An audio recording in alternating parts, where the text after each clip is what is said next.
but it is what it is. I Okay? got you. So, I think that, and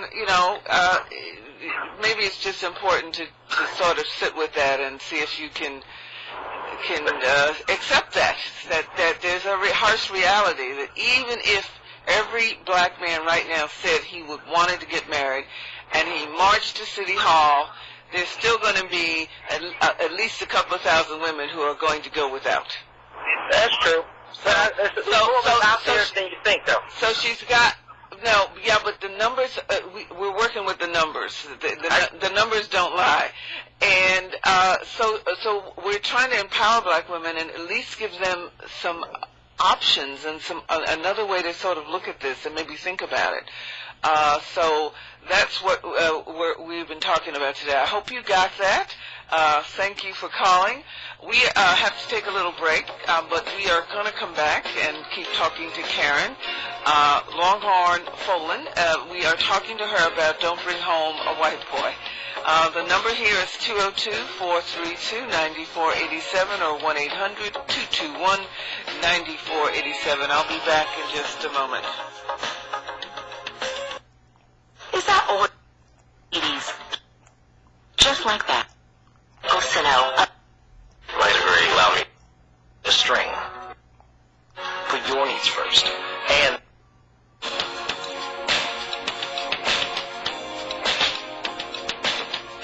The Audrey Chapman Show sounds like Washington. Welcome back. This is Audrey Chapman. We are talking about marriage and certainly looking at options, particularly for African American women. My guest is Karen Langhorne Folan. She is the author of Don't Bring Home a White Boy.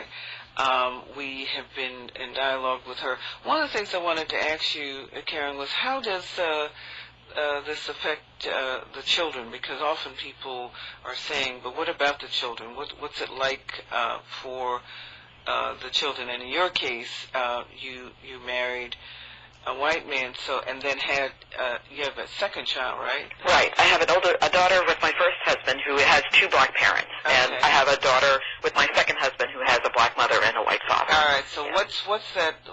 Has that had an impact on the children, or are the children just perfectly fine? And because the adults are perfectly fine in the situation. You know, I think that has a lot to do with it. Now, my younger daughter, my mixed daughter, is 6, so she's still young enough that a lot of this doesn't really resonate with her in any way or shape whatsoever.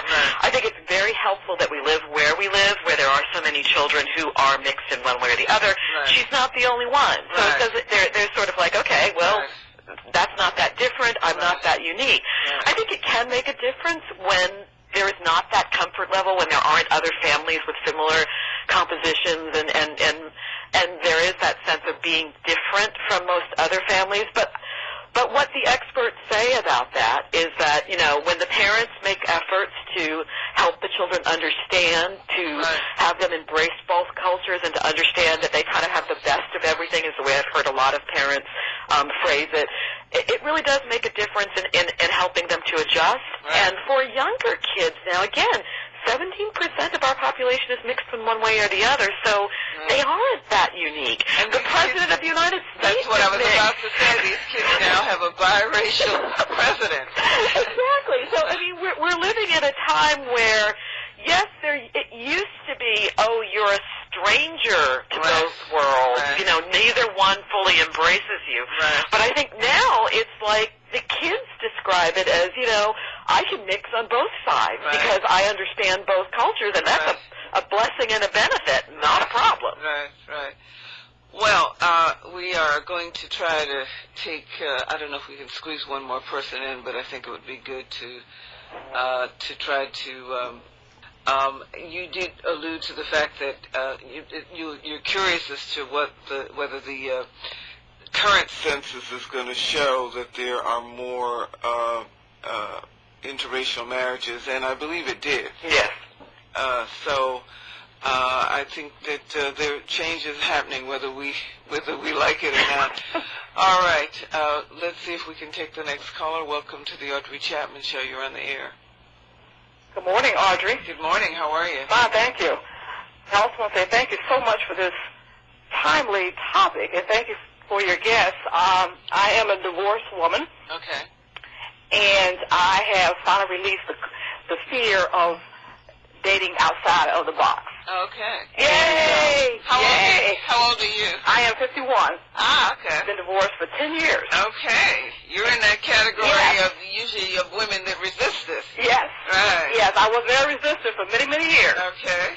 And ironically, it was mainly my married friends who said, you need to start looking at your other options outside of the race and stop trying to hold up the black race.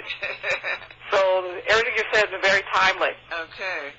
And so I am going to my first speed dating event. And all right. Looking at even the ones that have involved the interracial speed dating event. All right. So I really appreciate this topic. All right. Well, why don't you call us back in a few weeks and let us know how you're doing in this area. I will. Okay. Thank you so much. Thanks a lot. Okay, bye-bye. All right. Okay, we're going to take the next caller. Welcome to the Audrey Chapman Show. You're on the air. Hello there. I love this topic. In a nutshell, I'm 47, engaged to a 42-year-old Italian male. Okay. Didn't decide. You're divorced? You're African American. I'm African American. I'm divorced. I was divorced for 7 years before I met him.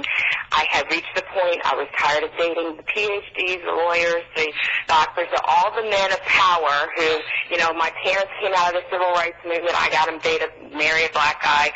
I am divorced. I did marry a black gentleman initially, divorced out of his infidelity. Long story short, I went to my parents and said, look, I've tried dating all these guys. I'm not willing to share a guy, and these black men have options and the money and the power. I'm going to be open. You know, my brother was dating outside of the race, we're dating all cultures, and I decided to date all cultures. Well, met a wonderful guy because of the core values that we have in his heart, and the spiritual values where he was mentally, emotionally healthy, and we adjust and adapt culturally what he was used to. You know, we had to understand, we educated each other, because I was the first black African-American woman he ever dated, so that was crucial. So we educated his friends, too. And I have a son who's 13, and he embraced him. You know, I didn't allow him to meet my guy until we decided we were going to get married and, like, plan a future together, because I never allowed my son to meet anybody I dated unless there was a future there, just because I protect him in that way. And my ex-husband and my, you know, fiance, they get along great. Both of them teach my son sports, not together, but there's a supportive realm there. And, you know, initially we thought there would be problems, but when we, you know, educated my son and the family, everybody was fine. My Italian fiance's family, they're fine with me. Initially, the older members of the family who, you know, they immigrated here in the 30s, you know, were resistant, but after spending time, it's about educating and experiencing the different people cultures. have to spend time around you, you know, to get to Absolutely. know you. And my cousin in Houston who can't find a guy, she's educated, gorgeous, looks like a model, only wants to date black men. When she found out, wow, okay, how did you do this? And I found that I'm educating more black women. I mean, from just being in a restaurant and black women coming up and say, hey, we saw you at such and such jazz club. So great to see you guys. And they'd say to my fiance, how did you get her? Or, you know, how did you guys, because... What do they mean, how did you get her? In the sense that we want to date, you know, white gentlemen, too. We want to date outside of our race. We're not sure. I mean, how do you know? Go there? How do you go there? Right. So he actually sat down and had a conversation with these two women, and, you know, we were discussing all of this. So I think it's about educating and being open, because a lot of things people don't know, and nuances, and it's interesting at work, the guys are trying to deter my fiance. It's like, are you still with that black woman? You know how black women are. They can be angry, they can be moody, they'll put you on a schedule, you know, to have an appointment for stereotypes. Sex, you know.